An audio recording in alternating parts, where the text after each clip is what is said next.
মাত্র ঘরোয়া 4টি উপকরণ দিয়ে তৈরি করে নিন ভ্যানিলা আইসক্রিম।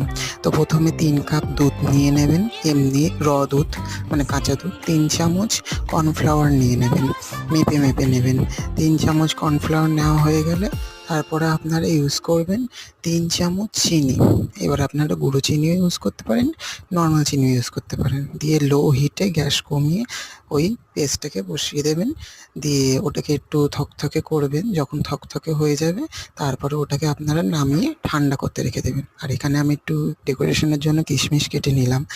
আর এখানে ওই পেস্টটাকে তারপরে মিক্সিতে ঢেলে নিয়ে ওটাকে 2 চামচ ভ্যানিলা এসেন্স দিয়ে দেবেন, মেপে মেপে 2 চামচই দেবেন। আর একটা ছোট প্যাকেট গুঁড়ো দুধ দিয়ে দেবেন। দিয়ে ওটাকে ভালো করে পেস্ট করে নেবেন। দিয়ে যখন ওটা পুরোপুরি ঠান্ডা হয়ে যাবে, এই পেস্টটা তরল টাইপের হয়ে যাবে, দিয়ে আপনার পছন্দ মতন পাত্রতে